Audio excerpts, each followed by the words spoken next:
Bismillahirrahmanirrahim. Assalatu wassalamu ala asrofil anbiya'i wal mursalin Sayyidina wa maulana Muhammadin wa ala alihi wa sahbihi ajma'in, amma ba'du.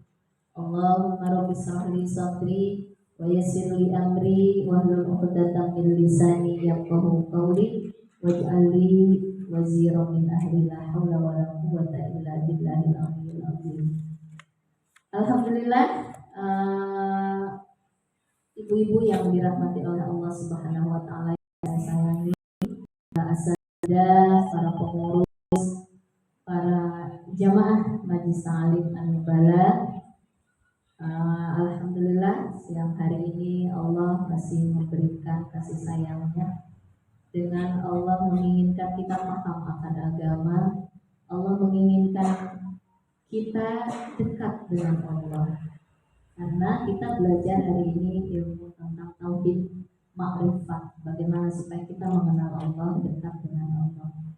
Apalagi judulnya adalah Ar-Raqib, ya, artinya Allah ingin kita itu didekatkan kepadanya dengan sifat Ar-Raqib ini. Oleh karena itu mari kita memuji Allah dengan ucapan Alhamdulillahilladzi bi ni'matihi tatimmus shalihat. Salawat teriring salam semoga tercurah kepada baginda kita Habibana wa Nabiyana Muhammad sallallahu alaihi wasallam. Ibu yang saya sayangi, yang dirahmati oleh Allah Subhanahu wa taala, hari ini kita masuk ke nama Allah Asmaul Husna yang ke-44, yaitu sifat Ar-Raqib. Kemarin terakhir Al-Karim, ya. Jadi Ar-Raqib ini artinya, kata Imam Al-Ghazali, wal alimul hafiz, yaitu Allah yang maha mengetahui, Al-Hafid yang maha menjaga. Lebih luas sebetulnya artinya, Bu, ya. Maha mengetahui, maha meliputi, dan maha memelihara terhadap segala urusan kita dan segala tingkah laku, tindak tanduk ibadah kita. Itu artinya. Jadi Allah maha menjaga, maha meliputi, maha mengetahui, dan memelihara di hati-hati mereka, di hati kita gitu. Dan Allah setelah menjaga, setelah mengetahui, memeliharanya, mencatatkannya. Jadi sudah ada catatan kita, Bu, dari mulai bangun tidur sampai tidur lagi, dari bagaimana cara kita duduk, berdiri, berbicara, bekerja, semuanya diketahui oleh Allah, dijaganya, dicatatkannya, dan nanti akan diperlihatkan ketika yaumil kiamah nanti. Nah, itu Ar-Raqib, atau secara simpelnya Allah yang maha mengawasi. Jadi pengawasan Allah itu, Bu, kan kalau ada orang cuma ngawasi doang, ngeliatin doang, ya. Allah itu bukan melihat, Bu. Setelah lihat ditungguin gitu maksudnya. Di sini maka dikatakan Al-Alim Al-Hafiz. Ditungguin, dijagain sedetil-detilnya. Itu Ar-Raqib, Bu. Kan kita sudah belajar Al-Alim yang maha mengetahui gitu. Kalau Ar-Raqib ini lebih luas jangkauannya. Dia lebih luas, lebih detail gitu. Jadi Allah meliputi segalanya. Allah melihat, menjaga, mengawasi. Nah, jadi kan ada orang yang kadang melihat aja yang setelah itu selesai. Kalau Allah enggak. Jadi pengawasan Allah ini akan ditunjukkan kepada kita nanti di hari kiamat, Bu. Jadi hati-hati, ya, cara kita berbicara, cara kita lintasan hati kita itu jangan sembarangan gitu. Jadi kalau ada yang buruk, buru-buru istighfar. Kenapa? Karena akan dicatat oleh Allah. Lintasan yang ada di hati kita pun akan dicatat, dari mulai rasa, dari mulai karsa, dari mulai karya sampai cipta. Jadi sampainya pekerjaan kita yang kita lakukan, saya ngambil ini, kemudian minum, itu tuh ada tahapannya, Bu. Ada rasa itu ada lintasan keinginan, tapi baru selintas gitu doang. Kemudian nanti akan timbul karsa. Karsa itu jadi keinginan. Karena melihat minuman jadi ingin minum. Setelah ingin minum nanti dia akan menjadi karya. Saya ambil nih bentar lagi. Kan tangan saya bergerak, ini karya. Ketika diminum itu namanya cipta. Sejak kapan catatan amal itu tahap-tahapannya? Sejak lintasan itu datang. Itu secara ilmu tasawuf. Kalau kita belajar tasawuf, sejak kapan dinilai amal perbuatan kita? Allah catatkan sejak dari apa tadi? Yang pertama? Rasa. Lintasan perasaan ada keinginan gitu. Baru karena lihat jilbabnya Bu Asma abu-abu agak coklat ya. Nah, itu karena melihat ada lintasan rasa. Kemudian setelah rasa ada keinginan, namanya karsa. Cakep ya, pengen. Baru karsa. Kemudian karya. Saya nyimpen uang buat beli jilbab itu. Ini contoh nih Bu. Kalau Ibu mungkin mikirinnya rumah, kendaraan dan sebagainya. Ketika kita sudah ada usaha untuk nyimpan uang mau beli, nah itu tingkat karya. Ketika uang sudah di tangan karena sudah terkumpul, kemudian kita membeli, itu tingkat cipta. Sejak kapan Allah mencatatkan itu semua? Dari mulai tingkat rasa tadi. Kalau dari rasa sudah dipelihara, naik ke karsa. Dari karsa dipelihara terus karena keinginannya diikutin, maka sampai ke tingkat karya. Karya itu udah ada usaha yang sungguh-sungguh, Bu. Cuma belum tercipta. Saya pahami nggak, Bu? Nah, nanti akan saya jelaskan Selasa Rabu itu tentang hijab hati yang keberapa ya. Itu mulai dari situ, Bu. Nah, dari situ Allah akan melihat dan mencatatkannya.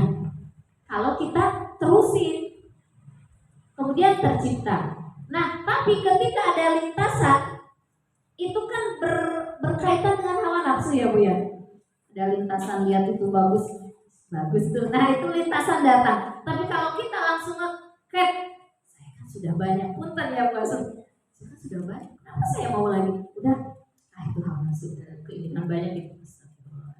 Ini aja udah cukup, udah banyak. Nah, berarti sudah di-cap dari tingkatan rasa. Allah itu ngawasi, Bu. Sampai di situ. Nanti dikasih pahala apa enggak? Dikasih, Bu. Kalau kita berjuangnya di tingkat rasa yang pertama, di tingkat rasa Allah pun akan memberikan pahala. Udah di tingkat rasa, senang. Kemudian yang kedua, ya saya pengen tuh gitu. Tapi di tingkat ketika karya kan udah banyak, nggak jadi itu, Bu. Contoh ini kalau kita mengikuti hawa nafsu, contoh ya, nggak jadi contohnya. Itu akan diapresiasi oleh Allah. Oh, dia mampu melawannya dari mulai tingkat mana. Yang mudah itu ketika ada rasa, ya ada rasa tuh dari awal, Bu. Itu lebih mudah. Tapi kalau udah ngumpulin tiba-tiba nggak jadi, agak nyesek juga ya. Mungkin tiba-tiba anak harus bayarin, nggak jadi. Tapi ketika kita ridho, Allah perlu mengapresiasi. Tapi penjagaan kita mengapresiasi kalau sudah tingkat karya itu agak sulit. Agak sulit ya. Nah, nantilah. Saya tadinya nggak mau jelasin itu, tapi kayaknya ini enak gitu, bagus ya. Jarang kita dapat pengetahuan tentang sesuatu terjadi itu diawali dari rasa, kemudian karsa, kemudian karya, kemudian cipta. Di manakah letak Allah melihat itu semua dari awal? Nah, ketika cipta udah kayak mau beli kagak jadi, barangnya habis. Ya sudah. Kemudian kita berpikir begini, ya Allah, mungkin Allah menghadirkan ada sesuatu yang lebih baik yang harus saya alokasikan dari ini. Padahal kita udah karsa, rasa, karya ya Bu ya. Tinggal cinta sedikit lagi kan, suka ada yang begitu. Padahal saya udah ngumpulin, kok nggak jadi berangkat. Nah, disitulah butuh keriduan. Nggak jadi gara-gara apa? Ya, telat. Ya, apa gitu. Ketika kita ridho, walaupun itu baik contohnya Bu, kita ngumpulin untuk yang baik. Ketika nggak jadi bukan karena sengaja, mau umroh kagak jadi contohnya Bu, tiba-tiba suami sakit keras, nggak mungkin juga ya Bu ya, udah kumpul tuh duit, mau cipta tuh mau terlaksana, kita ridho ya Allah, mungkin amal soleh saya bukan kesana dulu, tapi jaga suami contoh ini Bu, ciptanya belum terjadi. Ketika kita ridho, disitulah makomnya kita itu makom sabarnya sedang diuji di tingkat cip. Jadi diujinya seseorang itu bisa dari tingkat rasa, dari tingkat rasa, bisa di tingkat karya, atau di tingkat cipta, gitu ya. Nah itu Allah Maha mengawasi. Sifat ar-raqib ini menunjukkan sifat al-jalalnya Allah. Allah itu punya dua kriteria sifat di antara 99 asmaul husna. Satu al-jamal, satu al-jalal. Al-jamal itu yang berkaitan dengan sifat-sifat Allah yang mulia, yang baik, yang indah, yang menyenangkan. Contohnya ar-rahim, bukan al-malik, bukan al-malik projokan. Bikin kita segen ya. Kemudian bisa al-karim yang maha memaafkan, al-afwa gitulah. Yang satu lagi Allah tuh memiliki sifat al-jalal, gagah, penuh wibawa, menyeramkan, menakutkan seperti sekarang. Kemarin kita belajar tentang al-karim. Al-karim itu artinya pemaafnya itu Bu, walaupun kita banyak berbuat maksiat, walaupun kita amal ibadah yang gak banyak, kita dikasih anugerah Allah begitu banyak, tapi kita gak bersyukur gitu, gak tahu diri lah gitu ya, masih aja tidak mau dekat dengan Allah, gak mau rajin ibadah, gak mau bersyukur. Allah tungguin, udah gitu kita minta maaf, Allah maafin. Nah itu sifat al-karim. Al-karim berkaitan dengan sifat al-jamal. Jadi pokoknya yang indah-indah, yang menyenangkan itu sifat Allah al-jamal Bu. Kita kan berbicara tentang tauhid ya hari ini Bu. Tanamkan tauhid setiap hari dalam hidup kita. Allah maha baik, tapi di satu sisi Allah juga maha, kadang-kadang Allah maha kalau ada orang maha merajai, maha menguasai, maha gagah, maha pemaksa, maha menyiksa, gitu kan? Nah, di satu sisi Allah maha baik, di satu sisi Allah maha kelihatannya tidak baik, padahal kan tidak baik sebetulnya. Itu juga anugerah buat kita, supaya nggak kebablasan hawa nafsu kita ini. Kalau enggak ada sifat-sifat yang tegas dari Allah, si hawa nafsu ini nanti akan semau-maunya Bu. Ibu mungkin kamu datang ke pengajian, kalau Allah enggak tegas, enggak nyiksa, enak aja hawa nafsu diikutin syahwat. Nah, gara-gara takut neraka lah, takut apa ya Bu ya. Nah, tapi dibalik ketidakmampuan kita, kebodohan kita, banyak maksiat yang kita lakukan, kurangnya syukur kita kepada Allah, kita nggak putus asa Bu. Selama kita mau terus jalan deketin Allah gitu, mau terus istighfar, mau terus tobat, mau terus memperbaiki diri kita, disitulah celah al-jamalnya Allah gitu. Kita tuh jadi nggak putus asa ya Bu ya. Hidup tuh jadi tetap semangat gitu, karena ada al-jamal, dan kita tidak melewati batas maksiat kepada Allah karena ada al-jalal gitu ya. Jadi ar-raqib ini, dengan kita beriman kepada sifat ar-raqib, Manusia itu tidak akan sembarangan berbicara, ya Bu. Kan Allah ngawasi terus Bu. Ibaratnya tuh ada CCTV Bu. Kalau lagi ulangan, lagi UTS, anak-anak mahasiswa, anak-anak sekolah, kalau ada CCTV, dipantau sama kepala sekolahnya. Belum lagi gurunya ada di depannya. Berani nyontek enggak Bu? Enggak. Allah CCTV-nya di seluruh ruangan ini. Itu kalau kita yakin ya Bu ya, yakin Allah ini memiliki sifat ar-raqib, maha mengawasi, mungkin setiap orang gak ada berani untuk ngomongin orang ya Bu ya. Kalau yakin gitu, kalau yakin ya Allah ini lagi ngelihat aku, Allah lagi memperhatikan aku. Berani nggak Bu kita ngambil hak orang lain walaupun orang gak lihat? Gak berani Bu, ngomongin aja gak berani Bu. Ya Allah, kayak tadi saya makan sambil saya nyicipin sambil berdiri. Ya Allah, kau menatap aku. Ya Allah, ampuni aku, buru-buru lari ke tempat duduk. Kenapa? Karena merasa diawasi oleh Allah. Bu, sampai segitunya kita. Padahal makan duduk, berdiri juga boleh apa enggak? Boleh. Cuma kalau berdiri tidak sesuai dengan aturan Nabi gitu. Tapi bukan berarti haram, enggak. Cuma enggak beradab sama Nabi ya. Itu kalau kita yakin kepada Allah, kata Allah kamu kan ingin dicintai Allah, syaratnya harus cinta kepada Nabi. Apa akhlak Nabi kita ikuti. Nah kalau kita melihat seperti itu, kadang-kadang yang lebih parah lagi kalau banyak ya Bu ya. Pokoknya tadi cara berbicara, cara kita bekerja di kantor kah atau di rumah kah Ibu?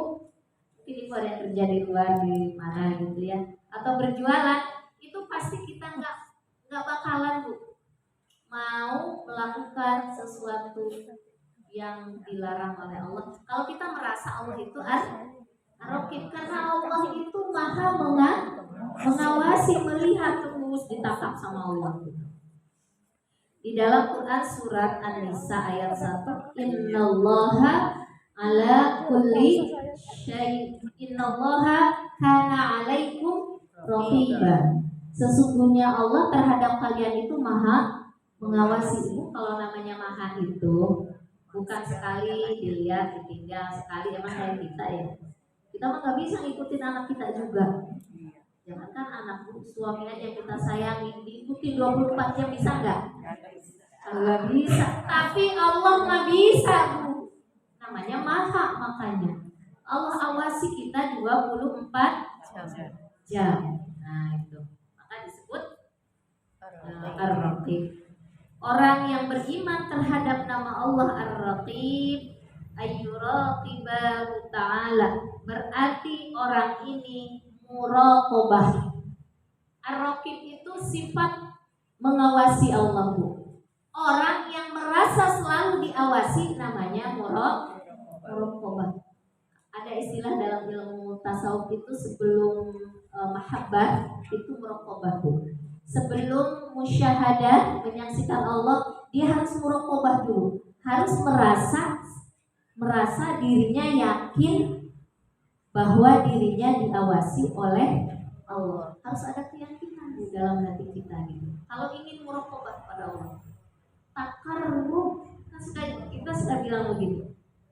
Kita harus takarrub kepada Allah, harus dekat dengan Allah. Semoga Allah mendekatkan kita dengannya. Kan begitu? Kita selalu berdoa begitu ya Bu ya.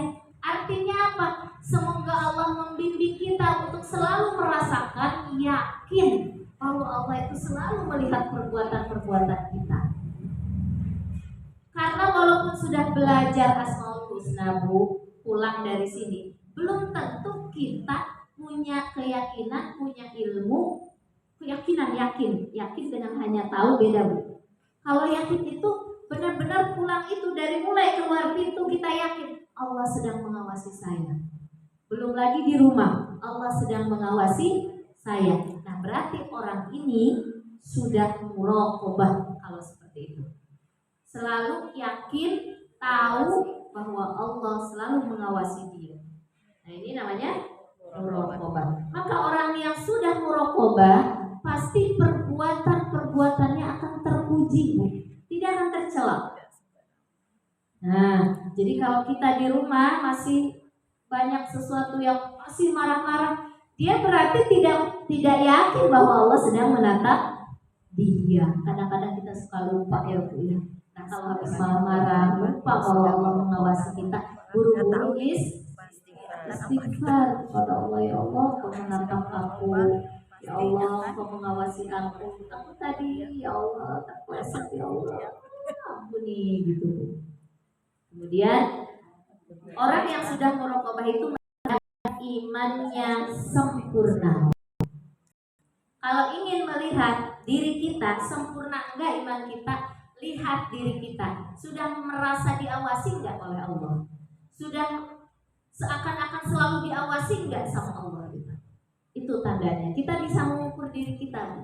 Kalau mengukur orang enggak bisa, tapi kalau untuk mengukur diri kita bisa. Kalau muraqabah itu kemana aja ingatnya, mau di mobil, mau di warung gitu ya Bu ya, mau di rumah, mau di pengajian, di mana ingatnya Allah sedang menatap aku, Allah sedang mengawasi aku. Itu tandanya orang muraqabah. Pertanda kata para ulama orang ini imannya sempurna, baik imannya gitu. Kata Ibnu Atha, paling dekat taat seorang hamba kepada Allah yaitu ketika hati seseorang itu selalu merasa diawasi. Kata Ibnu Atha, orang yang paling dekat dan taat kepada Allah ketika dia lagi duduk, saya ngapain aja ya dari tadi, ya Allah. Dia ngerasa diawasi tuh sama Allah, ngapain aja. Kan karena diawasi oleh Allah, nggak mau duduknya yang sia-sia ya Bu ya. Buru-buru astagfirullah atau baca sholawat atau apa, ngerjain apa gitu yang bermanfaat. Ini enggak, duduk bengong aja ngebayangin apa gitu. Nah itu kalau enggak merasa diawasi oleh Allah, bablas aja gitu. Nah kalau diawasi oleh Allah, ingin ketika pengawasan Allah kita ada nilainya gitu, ada sesuatu yang bermanfaat, ada yang berani Bu hal-hal yang buruk-buruk. Nah ini kata Ibnu Atha, taat yang paling tinggi adalah merasa hati diawasi oleh Allah. Kalau ulama sufi yang satu lagi mengatakan, Ibnu Sahal namanya, hiasan hati yang paling indah dan paling mulia adalah merasa diawasi dan disaksikan oleh Allah. Jadi hiasan hati yang paling indah, paling tinggi kedudukannya, paling mulia adalah selalu merasa diawasi oleh Allah. Karena hiasan hati itu banyak Bu. Nah, contohnya begini, ya Allah, Engkau hebat banget ya menciptakan langit dan bumi. Ya Allah, Engkau menciptakan anakku dari rahim ini bisa keluar sehat. Kemudian dari mana makannya? Kita kan takjub ya kepada Allah. Kemudian ya Allah, Kau sudah memberikan aku kehidupan yang layak. Aku, suamiku, ini anak-anakku, pekerjaanku. Kemudian kalau bukan Engkau yang nolong, kalau bukan Engkau yang membimbing, gak bakalan seperti ini ya Allah, kan gitu suka ada. Nah itu hiasan-hiasan hati Bu, itu dapat pahala Bu. Ketika kita zikir terus kepada Allah tentang itu kita dapat pahala. Tapi apa kata Ibnu Sahal? Ada pahala yang lebih tinggi, lebih mulia, lebih hebat, yaitu di hatinya itu selalu merasa diawasi terus sama Allah. Jadi hiasan-hiasan hati itu tadi banyak ya Bu ya. Tapi hiasan hati yang paling baik yang harus kita utamakan adalah selalu merasa diawasi oleh Allah. Bu, saya pernah ngobrol dengan teman Bu Bibil. Kalau dia dengerin ceramah ini pasti terenyuh ya. Allah itu maha baik ya Bu Bibil. Allah itu maha sayang sama kita. Allah sudah begini ke saya begitu, segala macam. Saya bilang, iya Bu, jangan diragukan lagi. Allah itu sangat sayang, cinta sama kita, sangat baik sama kita. Tapi apa kata Ibnu Sahal? Rasa yang paling indah adalah ketika kita merasakan hadirnya Allah selalu menatap kita. Ketika itu tadi kita mengatakan Allah hebat, Allah sayang, Allah cinta, Allah menjaga kita, ngasih rizki ke kita. Itu kan keindahan-keindahan hati, mengungkapkan rasa syukur kepada Allah. Tapi ada rasa syukur yang tertinggi ketika hati kita selalu diawasi oleh Allah. Ibu nanti ketika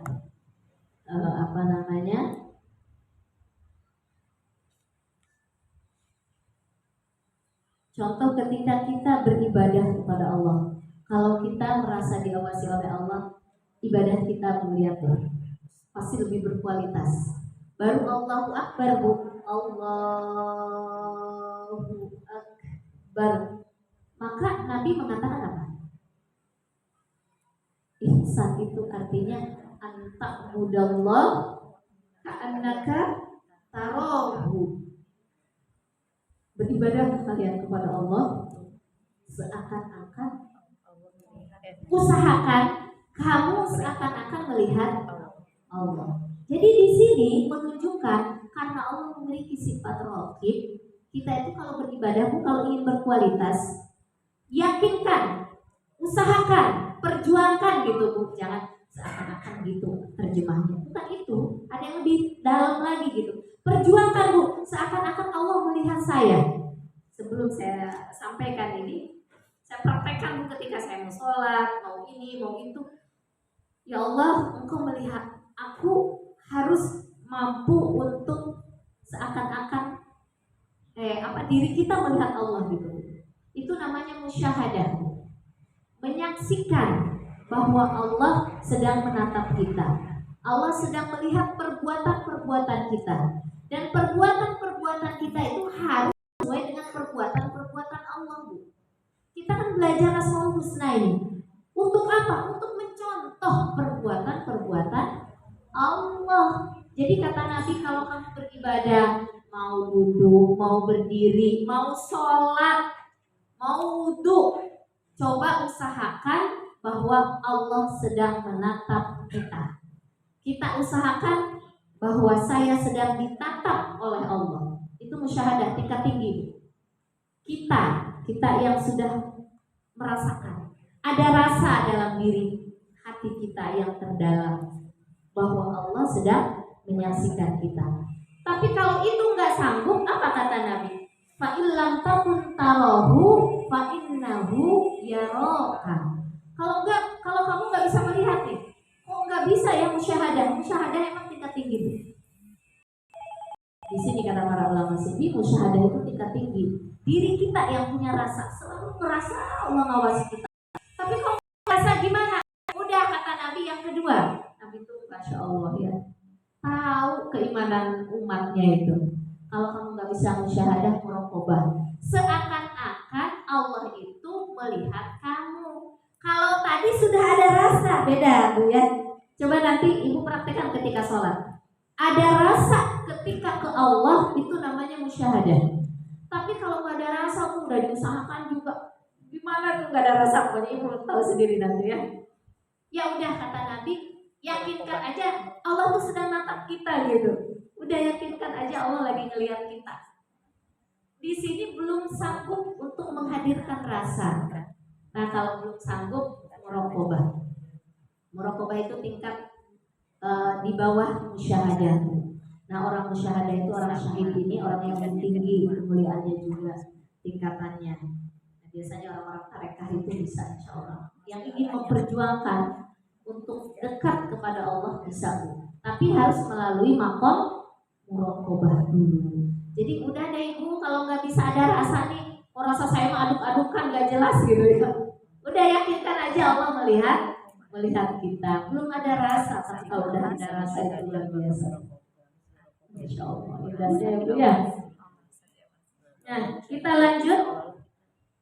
Buah dari samaratul muraqabah. Buah dari muraqabah itu ada 3. Yang pertama yaitu dalil kamalil iman, yang menunjukkan kesempurnaan iman seseorang. Jadi dari buah dari muraqabah itu, yang pertama, iman seseorang itu menunjukkan kesempurnaan. Kemudian hadis dari Rasulullah Shallallahu Alaihi Wasallam, salatun man fa'alahunna faqad ta'imma fa imma ta'ammal iman, kata Rasulullah. Ada 3 perkara bahwa menunjukkan seseorang itu sempurna imannya. Nah, hasil dari muraqabah itu, Ibu, sempurna imannya. Ada 3. Pertama, dia meyakini. Yakin dulu, yakin dulu aja. Setelah dia yakin, dia merasakan. Ada rasa gitu. Coba Ibu punya teman, punya sahabat. Kalau kita sudah dekat banget, kan selalu di mana-mana ada rasa ya, di bawah teman kita itu. Baik banget orangnya. Dari mulai dia ngomong, dari mulai dia menatap, dari mulai dia bicara, dari mulai dia berjalan, dari mulai dia ngasih sesuatu, kita ingat. Berarti itu sudah ada rasa, meyakini, kemudian merasakan, dan kita selalu merasa Allah mengawasi kita. Itu kesempurnaan iman seseorang tuh. Yakin, kemudian ada rasa, kemudian selalu merasa diawasi. Itulah kesempurnaan iman seseorang. Maka ketika kita berdoa, kan Nabi memerintahkan kita untuk minta Allahumma rizukna imanan daiman. Kan itu selalu, iman itu selalu keyakinan kepada Allah, selalu meminjam di kolom kita. Allahumma rizukna imanan kamilan, iman yang sempurna gitu. Artinya apa? Pengen di setiap saat kita itu punya rasa selalu diawasi oleh. Coba ini sekarang tambahin doanya, agak kuatin doanya. Ya Allah, dekatkan hamba kepadamu ya Allah. Ya Allah, kasih karunia hamba untuk merasa selalu diawasi sama Engkau ya Allah. Rasa ini hadir gitu. Insya Allah kalau kita doa terus nanti dikasih oleh Allah. Ini jadi orang-orang yang qarib, orang-orang yang dekat kepada Allah. Nah, yang kedua, apa buah dari merasa diawasi oleh Allah? Orang yang memiliki iman qarib kepada Allah, al-bu'du 'anil ma'siyah. Dia akan menghindar dari perbuatan maksiat. Ibu pernah mendengar hadis Rasulullah, sab'atun yudhilluhumullah yauma la zilla illa zilluh. Ada 7 golongan yang akan dinaungi oleh Allah, di mana pada hari kiamat yang tidak ada naungan kecuali naungan Allah. Apa salah satunya? Ketika ada seorang laki-laki yang dirayu oleh seorang perempuan yang punya jabatan. Perempuannya itu udah punya jabatan, cantik, kaya lagi. Rayu seorang pemuda. Pemuda itu diajak berzina. Nah, karena si pemuda ini takut kepada Allah, mau nggak Bu? Nggak mau Bu. Padahal nggak ada orang, pintu terkunci. Nah, di dalam berdua tuh gimana tuh? Masya Allah. Ini akhafullah. Kenapa dia mengatakan ini akhafullah? Karena dia merasa oleh Allah. Kemudian ada cerita di dalam kitab Mukasyafah Qulub, saya mengutip ya Bu ya. Ada seorang laki-laki dan perempuan dalam satu rombongan.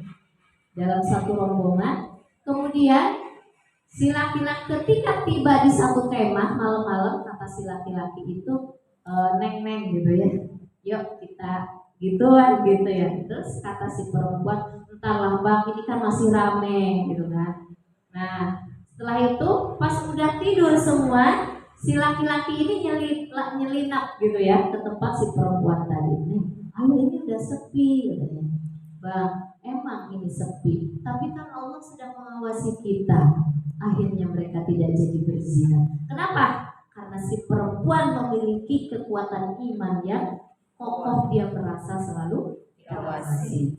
Itu 2 cerita ya. Nanti ceritain ke anak kita Bu, supaya dia kalau lihat HP kita nggak bisa ngawasi, dia udah punya tameng sendiri, keimanan yang kokoh.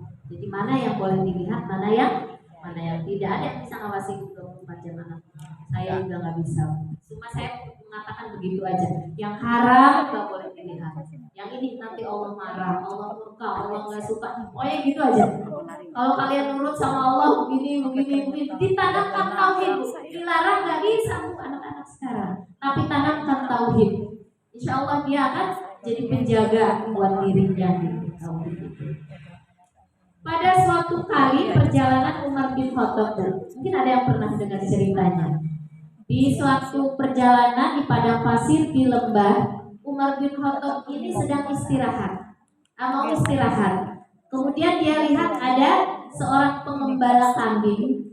Kemudian disitulah mereka bareng berkumpul. Kata Umar bin Khattab begini kepada si pemuda tadi, "Hai Fulan, nah ini kami tuh kelaparan gitu ya. Boleh nggak saya beli kambingnya satu aja?" Itu kan kambing banyak ratusan, mungkin ribuan ya. Oh, biasanya kan pengembala itu yang punya orang kaya gitu, dia pegawai, bekerja, budak, biasanya budak ya. Nah itu. Kemudian kata si budak, ini kan punya tuan saya nggak berani bang, istilahnya gitu kan. Saya nggak berani, kan tuannya nggak lihat. Aku bilang aja dimakan serigala cuma satu gitu kan. Terus kata si pemuda tadi, iya, aku bisa berbohong terhadap Tuhanku. Tapi bagaimana nanti di hari kiamat aku bisa berbohong kepada Allah? Aku nggak bisa berbohong, kata dia. Apa di situ Umar bin Khattab hatinya terenyuh gitu ya. Ini pemuda luar biasa imannya, nggak bisa tergoyah. Kenapa? Karena dia sudah memiliki sifat ar-raqib, bahwa seakan-akan Allah selalu mengawasi dia. Kemudian Umar bin Khattab minta ditunjukkan siapa tuan beliau. Kemudian dia ditunjukkan.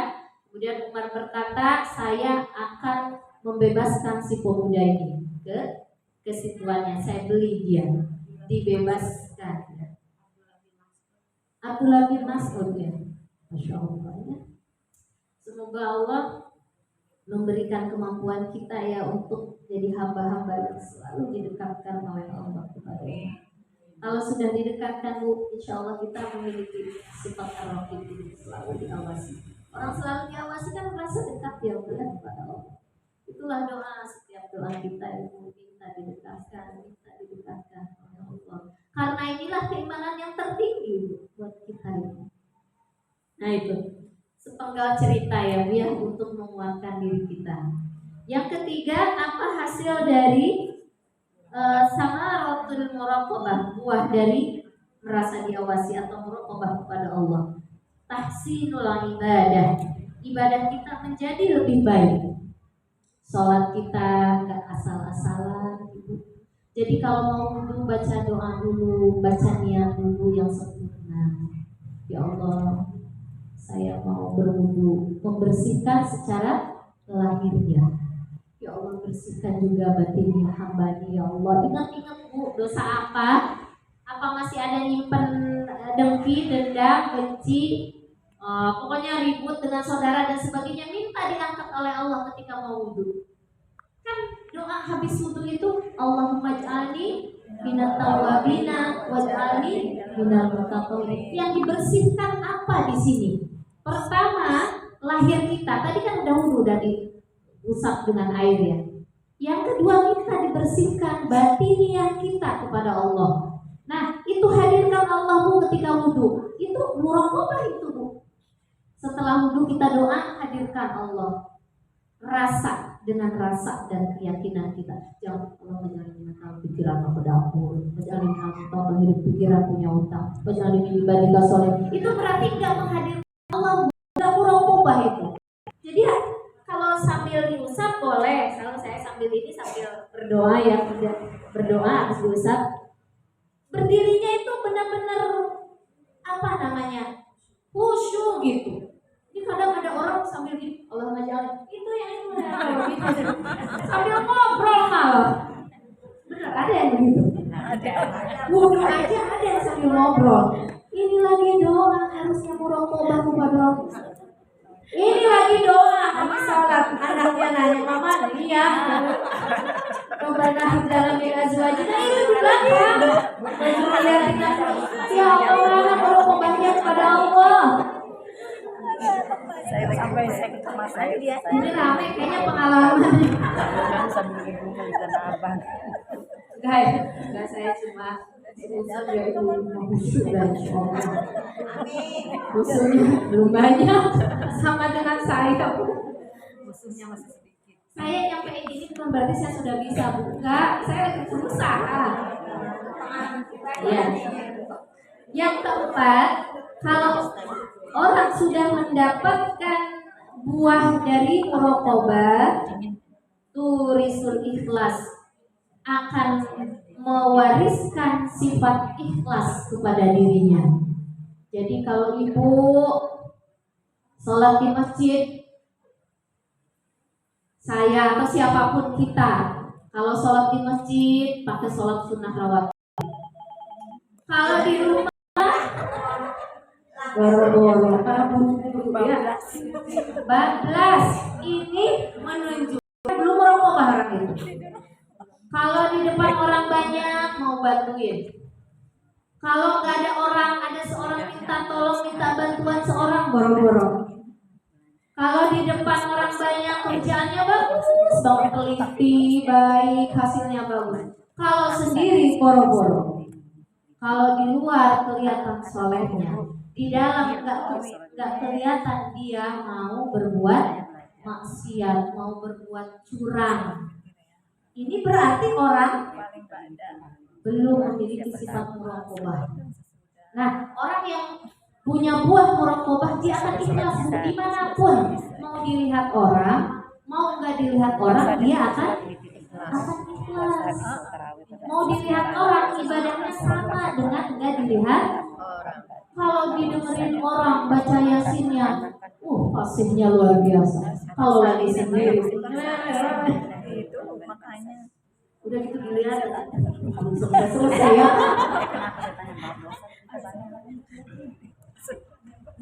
Nah, kata Rasulullah dalam hadisnya, kita itu kalau berbicara bagusnya selalu ambil teladan Rasulullah. Nah, kata Rasulullah di dalam suatu hadis, ini terjemahnya aja, saya nggak baca Arabnya ya. Aku mengetahui umatku membawa amal-amalannya sebesar gunung-gunung, kata Rasulullah. Dan gunung-gunung itu berkilau dan bercahaya.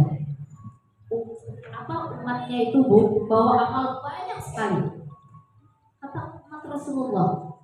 Kemudian kata Rasulullah, ketika di hadapan Allah itu amal haba'an mansura. Apa itu haba'an mansura? Seperti debu yang berterbangan.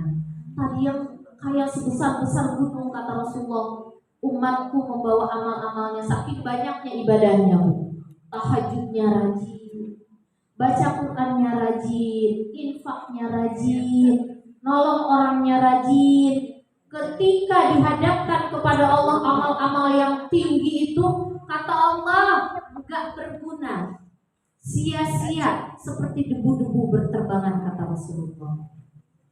Sahabat Nabi bertanya, ya Rasulullah, siapakah dia? Itu adalah sahabatmu, itu adalah umatku, itu adalah saudaramu juga, se-Islam gitu maksudnya. Cuma ketika dia berbuat amal ibadah, mereka mencari makhluk di hatinya. Pengen dibilang soleh, pengen dibilang alim, pengen dibilang ahli ibadah. Jadi bukan karena aku. Maka ketika kita sholat Allahu Akbar, kemudian kita ingetannya dapur, ingetannya hutang, ingetannya dapat duit, gajian, ingetannya ini, kata Allah begini, kamu sholatnya bukan untuk aku. Ya udah silakan tuh buat dapur, buat anak, buat suami, buat hutang, buat sama-sama. Aku pergi ya, begitu kata Allah. Allah abai. Kenapa? Karena ketika kita sholat tidak muraqabah kepada Allah, ketika kita infak tidak muraqabah kepada Allah, Allah juga nggak mau deketin kita. Akhirnya Allah abai kepada kita. Kata Allah kan ya Bu ya, kalau kita dekat dengan Allah, apa aja yang kita butuhkan bakal disempurnakan, bakal dicukupkan. Barang siapa yang sholatnya menghadirkan Allah, sebatas itulah Allah akan menolong kehidupannya dia. Jadi kalau hidup kita jauh dari pertolongan Allah, jangan-jangan sholat kita tidak menolong. Kata Allah itu dalam hadis Rasulullah. Barang siapa yang sholatnya tidak menghadirkan aku, jadi kesempurnaan dan pertolongan Allah dalam kehidupannya tergantung sholatnya. Kalau sholatnya dia menghadirkan Allah, meyakinkan, merasakan, dan merasa diawasi oleh Allah, maka dia akan khusyuk, akan berusaha untuk menghadirkan Allah. Maka disitulah setelah kita sholat, Allah akan sempurnakan kehidupan kita. Gak ada yang Allah sia-siakan. Insya Allah bahagia, tercukupi, hidupnya gak bakalan belentang-belentang. Itu apa istilahnya? Coba perbaiki sholat kita. Sholat aja dulu. Saya ngerasa, saya punya pengalaman ketika mohon sama Allah, ya Allah perbaiki kehidupan saya, Allah kasih corona luar biasa. Disitulah kita yang tadinya abai dengan sholat, yang tadinya maksudnya sholatnya itu kadang-kadang ntar deh setengah jam lagi gitu, ntar deh sendiri juga sama, yang penting sholat, tidak meninggalkan jamaah karena emang kumpulkan keluarga. Masya Allah, benar Allah tidak meninggalkan. Semuanya terlahir dengan begitu mudah apa aja cita-cita kita.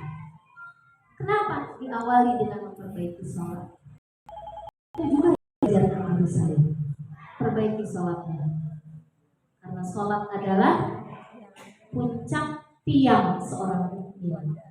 Benar Bu, kamu bilang sebatas mana kehadiran kau kepada aku ketika sholat, ya segitu juga Allah akan menyempurnakan, mencukupkan, menolong, membantu kehidupan kamu. Ternyata dari sholat kesalahan kita ini banyak.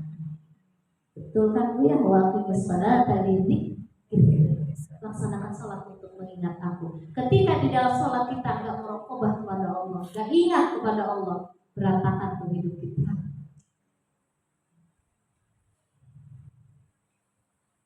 Saya lihat jam 4 harus selesai ya Bu ya.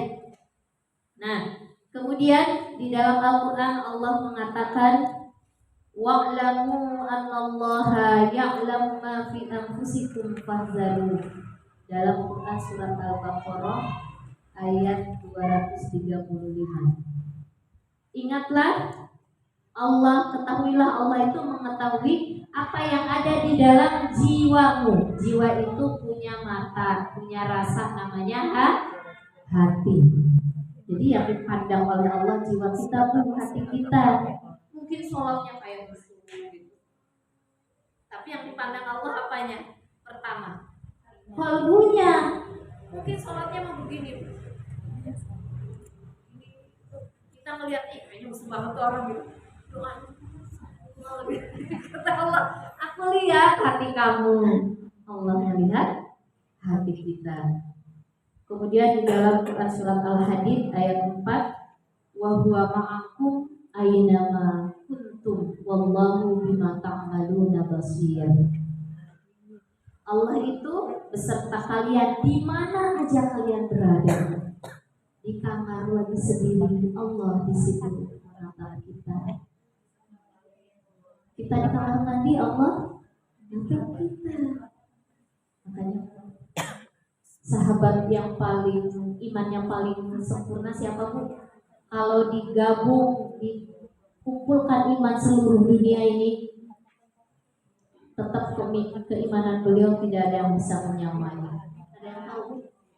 Abu Bakar. Maka saya pernah mendengar hadis tentang kisah Abu Bakar. Bu, Abu Bakar itu kalau mau masuk kamar mandi, kalau mau buka baju menutup,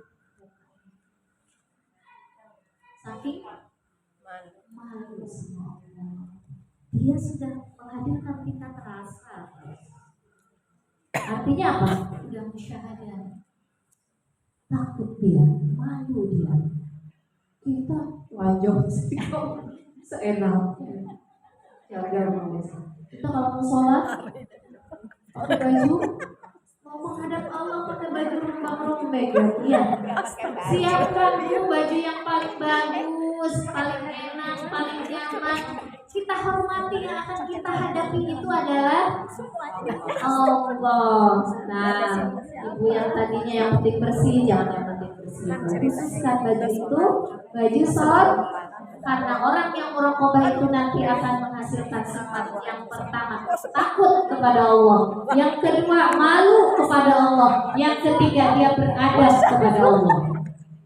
Tuh kata para ulama. Yang pertama, orang yang muraqabah itu takut kepada Allah. Kalau takut masih bisa kita buka baju telanjang oer-oeran di mana-mana. Nggak ada orang ini katanya. Yang kedua dia malu. Malu itu yang terkecil. Yang ketiga dia beradab. Ketika kita mau sholat, yang diajarkan yang masih keingetan sama saya dari guru saya. Dia kalau mau sholat ganti bajunya paling bagus, bajunya rapi. Karena kita awal-awal belum bisa ngikutin Bu, tapi sekarang lagi diusahakan. Ya. Karena apa? Untuk menghadirkan muraqabah kepada Allah. Gitu. Jadi harus beradab. Adab itu al-adabu fauqal ilmi. Adab itu di atas ilmu. Nah itu adab Bu kepada Allah. Kenapa? Allah kan gak butuh baju bagus, betul gak Bu? Allah gak butuh minyak wangi. Kita kalau sholat pakai minyak wangi, pakai baju yang sopan lah, yang bagus ya. Yang butuh tuh kita supaya apa? Ada rasa. Beda loh Bu kalau kita pakai baju apa namanya buat masak tuh, pakai baju daster, habis pakai masak kemudian zuhur datang kita wudu kita sholat, itu beda rasanya ketika kita mempersiapkan diri. Bajunya beda lagi. Kemudian khususkan minyak wangi ya Bu, kita pakai minyak wangi, pakai suami kita. Pakainya kita kadang suami kan belum ngerti. Terserah aja. Suami pun enggak ngaji kan? Ada yang ngaji banyak.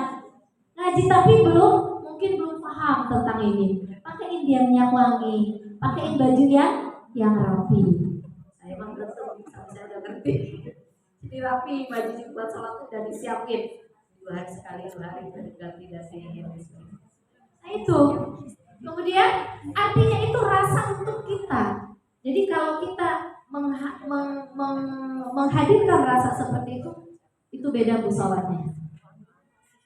Ada perbedaan nanti di situ. Ada, insya Allah ajarkan muraqabahnya, Allah didik, Allah bantu kita lebih dekat lagi kepada Allah. Kalau kita mempersiapkan untuk Allahnya baik, maka Allah pun mempersiapkan buat kita.